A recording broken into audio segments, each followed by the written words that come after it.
Hello everyone! Welcome back to my channel. This is Inday Sakalam, and for today's video, samahan niyo po ako magluto ng steamed pork ribs with pumpkin. But before that, kung bago lang kayo sa aking channel, please subscribe and hit the notification bell para po kayo updated sa aking mga incoming videos. So come on, let's go! So meron po ako ditong pumpkin. Leftover lang yan doon sa ginamit ko dati 2 weeks ago. So, ayan po, gagamitin natin dito. At syempre, nandito ng ating pork ribs. Hinugasan ko po siyang mabuti. At ibinabad ko siya ng mga 10 minutes sa konting baking soda para po lumambot yung ating meat. Okay? And now, ilalagyan na po natin siya sa seasoning. I-marinate na natin siya sa 1 tablespoon na soy sauce, low salt soy sauce. And then 1 tablespoon din na cooking wine. Nilagyan ko rin siya ng cornstarch. Ayan. Kontian nyo lang yung cornstarch. Pero kung mataas ang panlasa nyo sa alat, go ahead. And then syempre ang ating sugar para lalong ma-enhance ang lasa ng ating seasoning. Haluin natin mabuti hanggang sa makover siya ng ating liquid ingredients.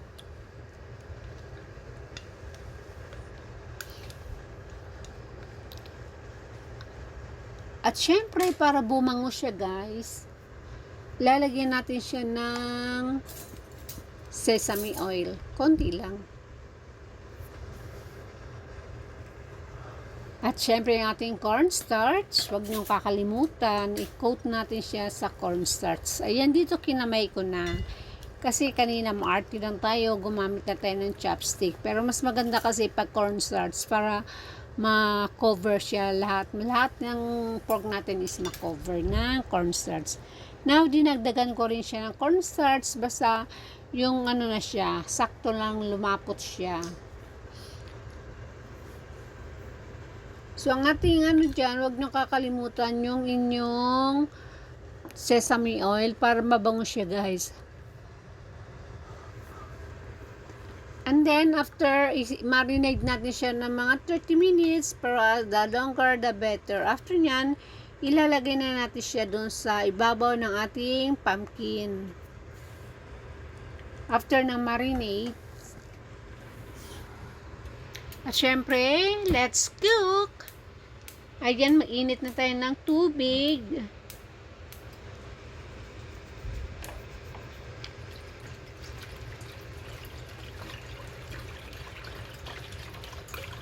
Kasi i-steam na natin guys. Huwag nyo kakalimutan yung steaming rack. Syempre.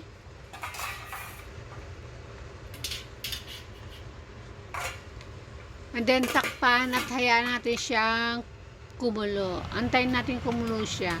Dapat laging high fire guys ha. Pag steam ang gagawin nyo, dapat laging high fire. So yung kumulo na yung ating tubig guys. So ilalagay na natin yung ating pork and pumpkin. Ayan, takpan at i-steam siya sa loob ng 20 minutes. Alright? So, ayan, tapos na tayo guys. Saglit lang, tapos na yung 20 minutes. Tapos na tayo dyan. So, ganun lang po kasimple at kadali. Maraming po salamat. Sana po may nagustuhan.